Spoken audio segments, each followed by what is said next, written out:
E a depressão, gente, será a doença mais comum em 2030. E o Brasil é um dos países que tem a população mais deprimida na América Latina, segundo a Organização Mundial da Saúde. Isso é triste, né? E os idosos estão entre os que são mais afetados pela depressão e é difícil de identificar. E a gente está recebendo aqui hoje o psiquiatra, psicoterapeuta Alfredo Demétrio. Alfredo, mais uma vez, obrigada. Você que acompanhou, né, a história do Cláudio. É uma história forte, né? E essa mudança de comportamento que se faz necessário junto com a ajuda profissional, né? A história do Cláudio é bonito ver ele falar, né? E é importante fazer um marco. Tá. Ele teve um marco decisivo, que foi sair do círculo vicioso que ele entrou, talvez porque já estivesse adoentado, e ele sai para um círculo virtuoso, tendo ajuda profissional. Quando existe uma depressão significativa, o prejuízo é evidente. Ele disse isso. Então, a pessoa começa a ter problemas nos relacionamentos, no trabalho, no autocuidado. É um problema generalizado na vida dele. Ele toma uma decisão, busca ajuda e começa a sair. E aí ele entra no círculo virtuoso. E ele enumerou várias coisas muito legais. Ele enumerou a atividade física, que é muito significativo, mas a pessoa que está deprimida às vezes não consegue fazer. Ele escreveu o livro, ele transformou maus sentimentos em sentimentos melhores. Ele fala do perdão, muito bonito. Então, assim, é muito bom ver os relatos positivos, né? Porque isso diminui o estigma, o preconceito das pessoas na procura de ajudas corretas e para entender também que lá no buraco a pessoa não consegue fazer por ela. Ela precisa de ajuda, ela precisa de apoio. Para seguir esse caminho de cura, né? Para seguir, assim. Tem muitas pessoas participando aqui, a gente vai trazer essa questão dos idosos, né? Já que a gente está no outubro prateado, né? Nessa reflexão sobre a velhice. Até a Rosa, que me acompanha na rede social, ela falou, Mônica, eu queria saber do Dr. Alfredo se, por exemplo, a mãe dela não gosta de dormir sozinha, tem medo de dormir sozinha e tem medo da noite. Isso pode ser um indicativo, um sintoma da depressão, Alfredo? Pode. Na realidade, o medo é um sintoma da ansiedade, mas pode estar associado à depressão também, principalmente no idoso. Tá?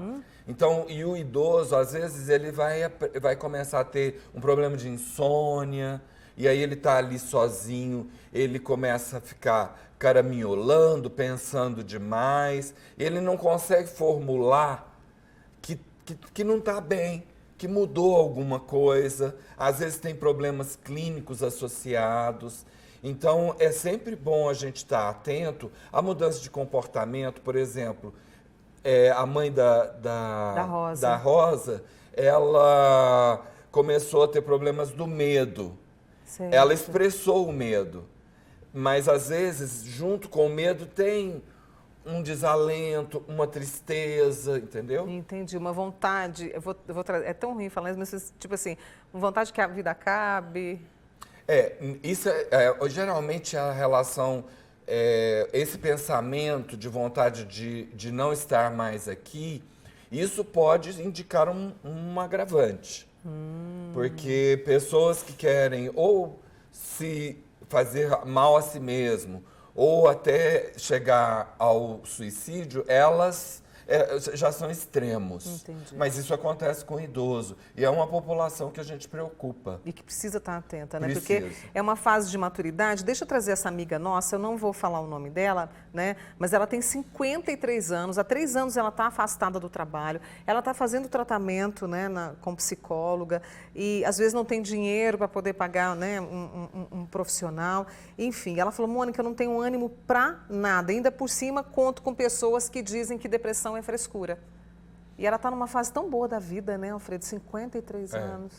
É bem jovem, é uma idade muito boa mesmo. Ela está adoentada.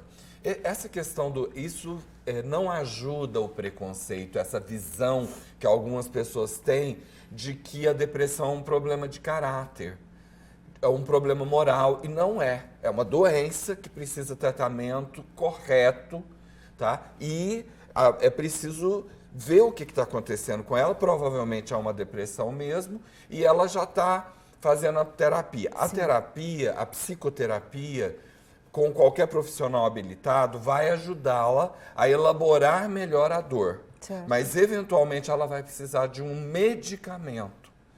Então, 3 anos de evolução, com prejuízo significativo, atrapalhando o cotidiano, ela precisa de remédio, porque senão ela não sai. Que é fisiológico também, né? Ali É biológico. biológico. É entendi. biológico. A depressão é uma doença. É uma doença de desequilíbrio neurohormonal em áreas específicas do cérebro. Então, é preciso retomar esse equilíbrio. É preciso trazer essa pessoa para um estado que ela consiga, como o Cláudio, ressignificar. Porque aí a pessoa tratada, quando ela já está melhor, a gente já pode incluir questões, por exemplo, de retomada de interesses. Ele escreveu o livro, ele foi correr, ele, entendeu? Entendi. E um apoio social legal, né? Que a esposa contribuiu, estimulou ali do lado, atenta. Então, assim, aproveitando todas as deixas da melhora.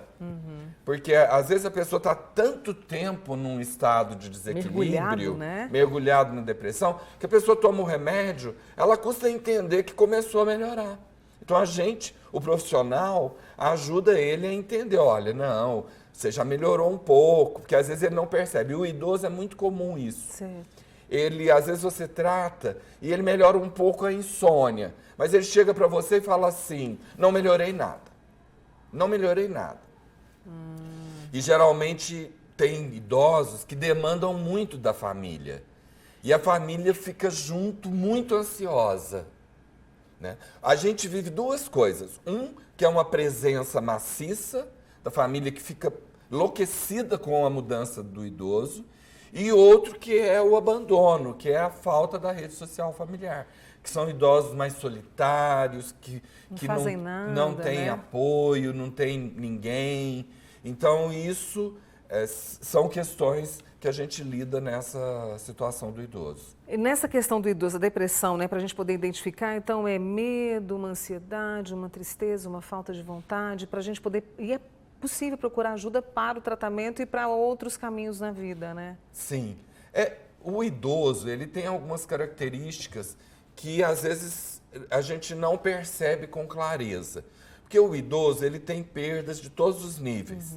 Muitas vezes ele começa a desenvolver uma doença crônica, ele fica muito focado nisso, muito preocupado com a doença, e às vezes é isso que aparece como sintoma. Ele não aparece assim com uma formulação clara, eu estou triste, eu estou... Não aparece claramente. Entendi. Pode aparecer como aparece em qualquer faixa etária. A depressão é uma doença que acomete todas as faixas etárias. Essa característica do idoso é a questão, por exemplo, mais das redes sociais, né? Do apoio social, na realidade. Entendi. O apoio social, ele fica reduzido, ele tem perdas profissionais, ele vai tendo perdas físicas. Então, a gente vê muito claramente, por exemplo, idosos que são muito ligados, muito atentos, que foram jovens muito atentos, que sempre fizeram esporte, cuidaram de si, tem a cabeça ativa, estuda, lê, gosta de ver um filme, tem amigos. Então, essa pessoa está mais protegida. Então, esse idoso que já é mais quietinho e às vezes ele já traz um quadro depressivo ou ansioso, ou os dois, ele vai chegar precisando talvez de um apoio maior. E às vezes ele não tem. E aí surge, por exemplo, um estado físico mais debilitado, uma fraqueza, alguma coisa, muda o hábito alimentar, ele muda, enfim, ele perde pessoas, começa a ter perdas. Então isso tudo contribui para um estado de desequilíbrio emocional, que pode ser uma depressão. Por isso eu convidei o Dr. Alfredo Demétrio para vir conversar sobre isso conosco, com essa clareza que ele trouxe, com esta atenção, né, que a gente precisa despertar para os nossos idosos. Alfredo, muitíssimo obrigada por essa conversa agradeço, tão boa. Mônica. Sempre bom estar com você. Muito obrigada. Espero você em outras oportunidades, tá? Sempre que você precisar. Dr. Alfredo Demétrio, ele que é psiquiatra e também psicoterapeuta, aqui no Manhã Total com a gente.